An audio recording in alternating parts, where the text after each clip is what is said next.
Chapter 8, 1 through 3, of the fourth kind of general mortifications, viz. Tranquility of mind. 4 and 5.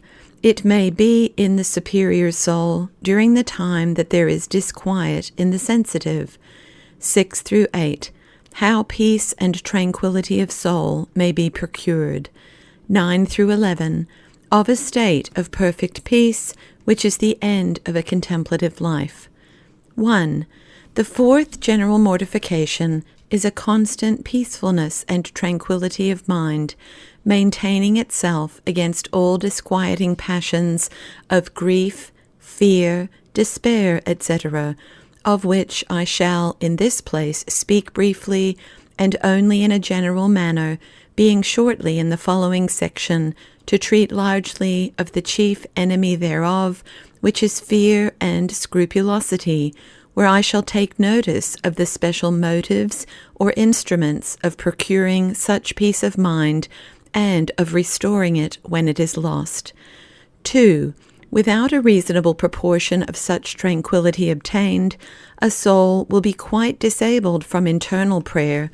Therefore, she is to use all care to preserve it, and when it is disturbed or lost, she must endeavor as soon and after the best manner she can to regain it, till she be able to say, "None shall take my peace from me," and to use the words of the psalmist, "Anima mea in manibus meis semper," my soul is always in my hands and disposition, and not captivated by the corrupt passions of nature. 3. The subject of this piece is the soul according to all its faculties, both knowing and affecting, and both in the superior and spiritual, as also in the inferior and sensitive portion. For not only the affections of the will and passions of sensuality, but also the reason and imagination may be disturbed, and therefore a composedness and calmness is to be procured through all. But yet the ways and means hereto necessary are not the same. Neither does it follow that when the inferior faculties are in disorder, that the same disorder should be communicated to the superior also. It does not always lie in our power wholly to suppress the instability and obstinacy of the imagination, nor the unruliness of sensuality, which oft times do resist our superior reason. But we are always enabled by the ordinary grace of God to keep in repose our superior soul, that is, to hinder it from attending to the suggestions of imagination, which we may reject, or to deny consent or approbation to the motions of sensuality, and this at least it must be our great care to do. 4.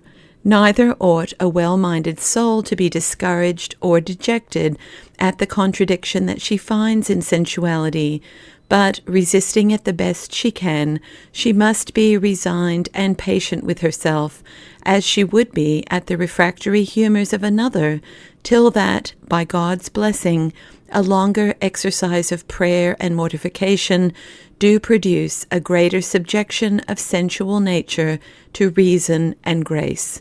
In the meantime, she may comfort herself with this assurance, that all merit and demerit lies in the superior will, and not at all in sensuality considered in itself and as divided from the will. 5. During the conflict between reason and sense, or appetite, there may be a real tranquility in the superior region of the soul, although the person be not able to discern that there is any such quietness. Yea, on the contrary, to fearful natures it will seem that whensoever the sensitive part is disturbed, the spiritual portion doth also partake of its disorders, and this uncertainty, mistake, and fear that a fault has been committed is the ground of much scrupulosity, and by means thereof of great unquietness indeed, even in the superior soul, to persons that are not well instructed in the nature and subordination of the faculties and operations of the soul. 6. However, a well-minded soul may conclude that there is a calmness in the reason and in the will, a refusal to consent to the suggestions of sensuality, even in the midst of the greatest disorders thereof, whilst the combat does not cease, and as long as the outward members, directed by reason and moved by the superior will, do behave themselves otherwise than the unruly appetite would move them.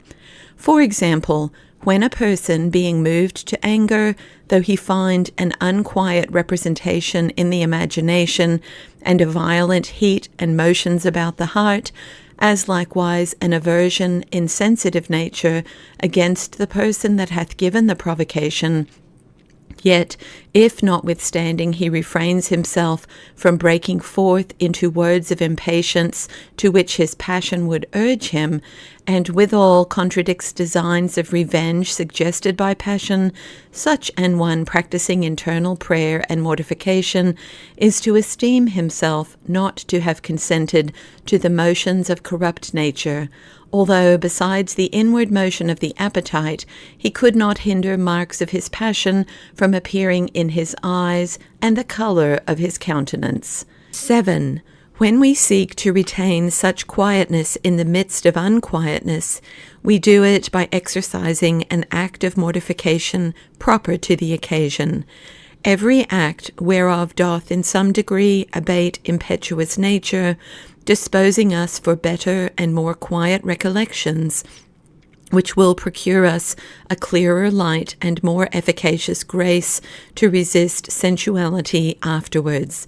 As, on the contrary, each act of immortification doth increase in us self-love, the cause and root of all unquietness, and causes a greater obscurity in the soul, indisposing it likewise to prayer. 8.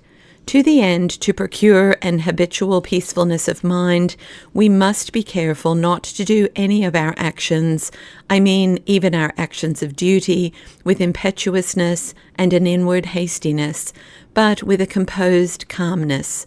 For all acts of impetuosity and violence are so far but effects of self-love, and proceed not from the divine spirit, which is altogether stillness, serenity, and tranquility. And let us not suspect that such a calm performance of our duty argues a tepidity and want of fervour.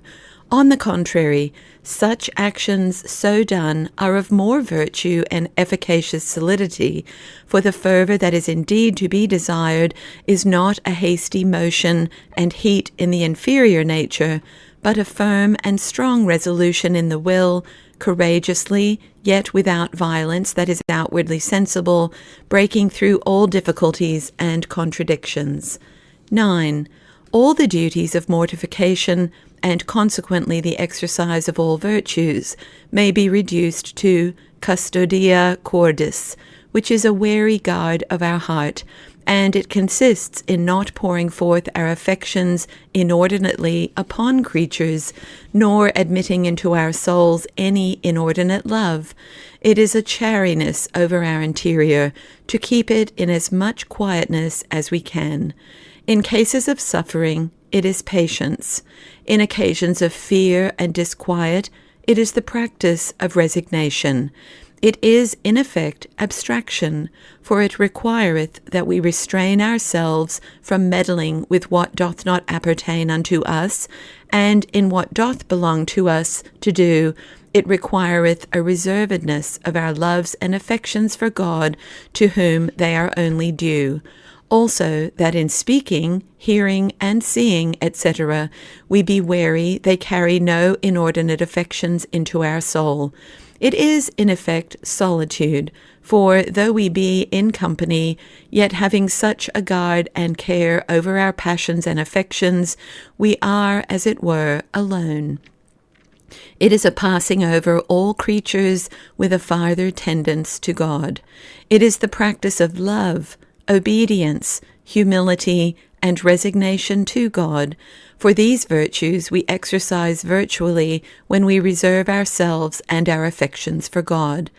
It is a principal mean to overcome all temptations of what kind soever, for it permits not the temptation to make any entry into the soul, which is kept as the dwelling place of God and his love. It requireth that we look not after superfluities of meat, drink, clothing, etc., and that we desire not superfluous knowledge of what belongs not to us, nor is necessary for us. It forbids all childish, immortified complaints or expostulations, or anything wherein we merely satisfy the inclinations of our corrupt nature. It forbiddeth us to do anything impetuously or with inward anxiety.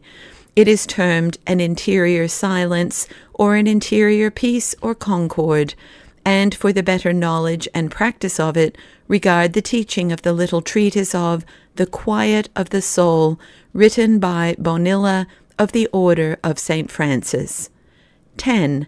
True peace of mind, when it is in perfection, is the supreme state in an internal life, being a stability in one and the selfsame tenor, an immutability, indifference, and insensibility as to ourselves and to all creatures and events, by which the soul transcends all, living in God only, and not being concerned in any other thing besides. And the root of it is the perfection of divine charity and the destruction of self-love.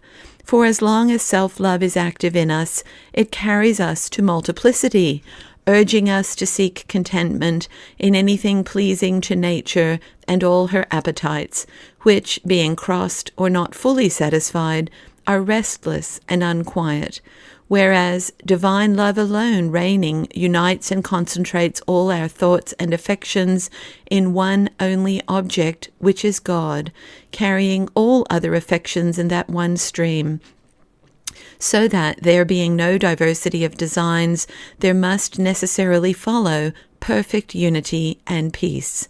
This is a state to which the soul aspires in a contemplative life, the gaining of which will deserve and abundantly recompense all the sufferings and tediousness that nature is likely to find in the way. 11.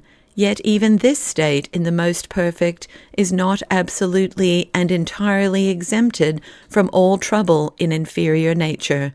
But such trouble is small and scarce considerable, for, notwithstanding it, the superior soul partakes nothing of it, but reigns in that upper region of light and peace, and from thence looks down upon sensuality, either as a thing divided from itself, in whose imperfections and disorders she is nothing concerned, being, as it were, safe, locked up from them in a strong tower, or else she suppresses all such motions in their first breaking out, in virtue of that dominion which, by long practice, she hath gained over them. In such a state of perfect peace, yet without the least contradiction of sensual nature, Adam lived during his innocency, and how far any other mere man hath or may attain thereto in this life is not for me to determine.